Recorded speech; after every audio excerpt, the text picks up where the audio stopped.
ہمارا کلچر ہے ہندو، ہم لوگ ہندو سے مسلمان ہوئے۔ میں نے کچھ اپنے پرانے کتابیں نکلوائیں 1878 انگریزوں نے جو بندوبست کیا تھا زمینوں کا، تو وہ میں پڑھ رہا تھا، اس میں کہیں بیٹی کے نام جائیداد نہیں تھی، ساری بیٹوں کا نام شفٹ ہو رہی تھی، ساری بیٹوں کا نام شفٹ ہو رہی تھی، کیونکہ ادھر مثلا اس پیپر ہمارے خاندان آ رہا ہے، اس پیپر پہ ہندوؤں کا آ رہا ہے، تو دونوں طرف میں نے دیکھا بیٹیوں کے نام کچھ بھی نہیں تھا، ساری زمین یہ فلاں کی، اس سے آگے فلاں کے بیٹے کو منتقل ہو گئی، وہ کوئی دھیاں تو ہون گیاں، بیٹیوں کے نام کچھ نہیں ہے۔ تو اپنی بہنوں کو جب میرے نبی نے فرمایا جس کو اللہ نے 2 بہنیں دیں یا 2 بیٹیاں دیں، اس نے ان کا حق ادا کیا اور ان کو عزت کے ساتھ ڈولی میں بٹھایا، تو اس پر جنت واجب ہو گئی، وہ جنت میں داخل ہو گیا۔ تو اپنی بہنوں کو اب حق دو، اپنی ماں کو، باپ کو، بھائی کو، یہ ان سے کہتا ہوں اپنے بھائیوں کو عزت دیں، احترام دیں، اپنے گھر کی فضا کو محبت والی فضا بنائیں، اور محبت کی فضا بنتی ہے جب اس زبان پہ قابو پایا جاتا۔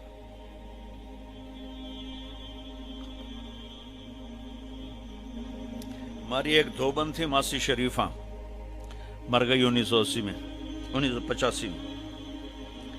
وہ آئی میری بہن کے پاس کہ بی بی میری نوواں بڑیاں لڑدیاں، ماشاءاللہ خود شیرنی آئی، لڑدی آپ آئی، تو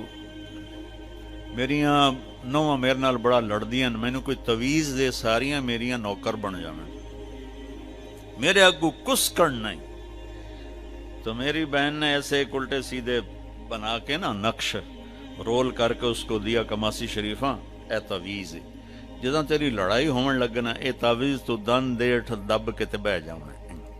چک مار کے بانا،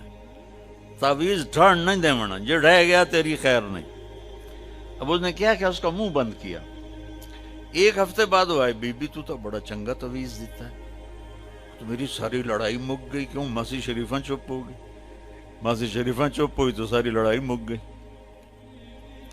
3 بچیوں سے کہتا ہوں یہ تعویذ مجھ سے لے لو، ہمارا سسرال بہت ظالم ہے، میں دکھ سے کہہ رہا ہوں، ہمارا سسرال چاہے وہ دیندار ہوں، چاہے وہ نمازی پرہیزگار ہوں، چاہے وہ دنیا دار ہوں، آنے والی بچیوں کو وہ عزت نہیں دی جاتی جو کہ میرے نبی نے فرمایا۔